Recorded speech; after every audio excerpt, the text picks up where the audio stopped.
দশম শ্রেণীর সমস্ত ছাত্রছাত্রীদের সহজ পাঠ ইউটিউব চ্যানেলের পক্ষ থেকে আরও একবার জীবনবিজ্ঞান বিষয়ে স্বাগত জানাই।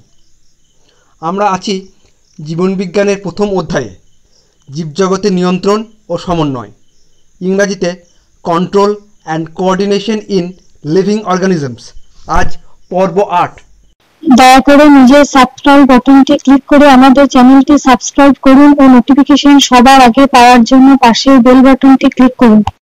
আমরা আগের পর্বে দেখেছি যে জীবদেহের রাসায়নিক সমন্বয়ক হলো হরমোন, আর আজকে আমরা দেখব যে প্রাণীদেহের ভৌত সমন্বয়ক হলো স্নায়ুতন্ত্র। কি করে স্নায়ুতন্ত্র ভৌত সমন্বয়ক? তার কারণটা হচ্ছে যে স্নায়ুতন্ত্র সমস্ত কোষ এবং কলার মধ্যে আন্তঃজাল ফর্মেশন করে, মানে নেটওয়ার্ক ফর্মেশন করে নিজে উপস্থিত থেকে সমস্ত কলা এবং কোষের মধ্যে সমন্বয় সাধন করে। সেই জন্য স্নায়ুতন্ত্রকে বলা হয় প্রাণীদেহের ভৌত সমন্বয়ক। এবার স্নায়ুতন্ত্রের সংজ্ঞার দিকে যদি আমরা লক্ষ্য করি, তাহলে দেখব যে স্নায়ু কলা দ্বারা গঠিত যে তন্ত্রের সাহায্যে প্রাণীদেহে উদ্দীপনা গ্রহণ এবং উদ্দীপনায় সাড়া দিয়ে পরিবেশ ও দেহের মধ্যে সামঞ্জস্য রক্ষা করে এবং দেহের বিভিন্ন অঙ্গ ও তন্ত্রের কাজের মধ্যে সমন্বয় সাধন করে, তাকে স্নায়ুতন্ত্র বলে।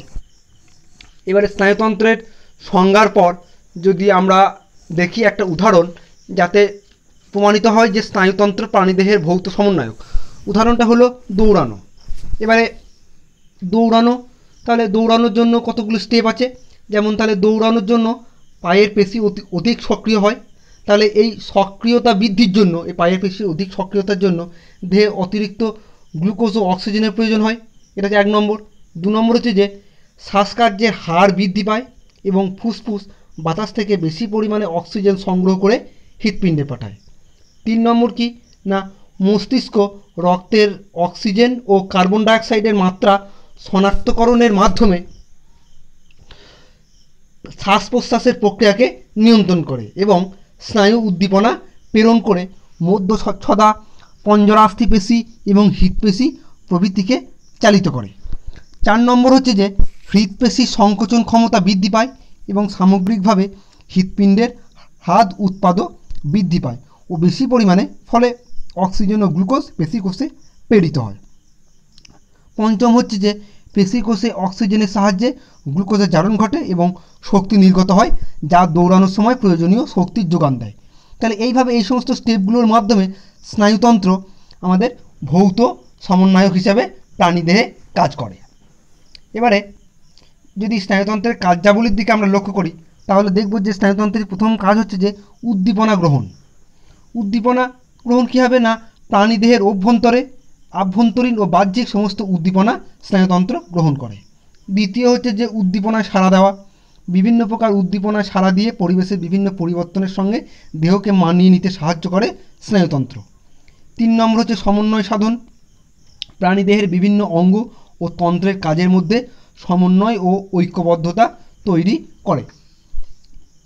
পরের হচ্ছে যে কারকের কার্যকারিতা নিয়ন্ত্রণ। দেহের বিভিন্ন পেশির কার্যকারিতা এবং আভ্যন্তরীণ বিভিন্ন গ্রন্থির ক্ষরণ নিয়ন্ত্রণ করা স্নায়ুতন্ত্রের অন্যতম প্রধান কাজ। 5ম হচ্ছে যে মানসিক অবস্থা নিয়ন্ত্রণ ও সুষ্ঠু পরিচালনা। স্নায়ুতন্ত্রের সাহায্যে বিভিন্ন মানসিক অবস্থা, বিচার ক্ষমতা, বুদ্ধি, চিন্তা, সূক্ষ্ম ও স্থূল অনুভূতি প্রভৃতি নিয়ন্ত্রিত হয়। তাহলে এইগুলোই হলো স্নায়ুতন্ত্রের বিভিন্ন কার্যাবলী।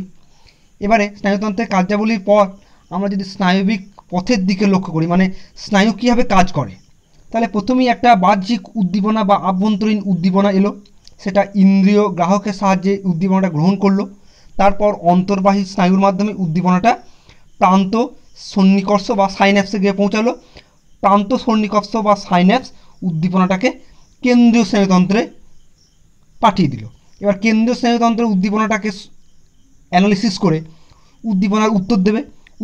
উত্তরটা কীভাবে আসে না, প্রথমে সাইন্যাপসের পর থেকে বহির্বাহু স্নায়ু, তারপর কারক বা ইফেক্টার এবং সর্বশেষে সাড়া প্রদান হলো। তাহলে দেখাই যাচ্ছে যে স্নায়ুপথের মাধ্যমে আমাদের কেন্দ্রীয় স্নায়ুতন্ত্র উদ্দীপনাটাকে নিয়ে একটা কম্পিউটারের মতো অ্যানালিসিস করতে পারে। যেমন উদ্দীপনাটাকে যেটা গ্রহণ করছে ইন্দ্রিয় গ্রাহক, সেটাকে যদি আমরা বলি ইনপুট, তারপর সেই ইনপুটটা ইন্দ্রিয় গ্রাহক অন্তর্বাহী স্নায়ু প্রান্ত সন্নিকর্ষের মাধ্যমে কেন্দ্রীয় স্নায়ুতন্ত্রে এসে পৌঁছালো।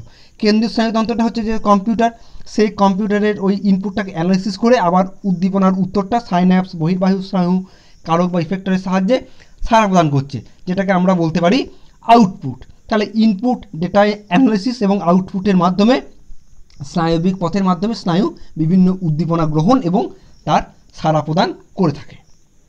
এবারে তারপরে যদি আমরা হরমোন ও স্নায়ুতন্ত্রের কার্য পদ্ধতি পার্থক্যর দিকে লক্ষ্য করি, তাহলে দেখব যে প্রথমেই হচ্ছে যে হরমোন জীবদেহে রাসায়নিক সমন্বয়কারী হিসেবে কাজ করে, আর স্নায়ুতন্ত্র প্রাণীদেহের ভৌত সমন্বয়কারী হিসেবে কাজ করে। 2 নম্বর হচ্ছে যে হরমোনের কাজ মন্থর কিন্তু সুদূর প্রসারী, অপরদিকে স্নায়ুতন্ত্রের কাজ খুব দ্রুত কিন্তু তাৎক্ষণিক। 3 নম্বর হচ্ছে যে হরমোন ক্রিয়ার পর ধ্বংসপ্রাপ্ত হয়, অপরদিকে ক্রিয়ার পর স্নায়ুতন্ত্রের কোনো গঠনগত বা কার্যগত পরিবর্তন দেখা যায় না। চতুর্থত হচ্ছে যে হরমোন প্রধানত উৎসস্থল থেকে দূরে গিয়ে ক্রিয়া করে, কিন্তু স্নায়ুতন্ত্রের এরকম কোনো ভূমিকা জানা যায় না। তাহলে এই হলো হরমোন ও স্নায়ুতন্ত্রের কার্য পদ্ধতি পার্থক্য। তাহলে স্টুডেন্ট, আজ এই পর্যন্তই। আমরা পরের পর্বে আরও অন্যান্য জিনিসপত্র নিয়ে আলোচনা করব। অতএব ধন্যবাদ।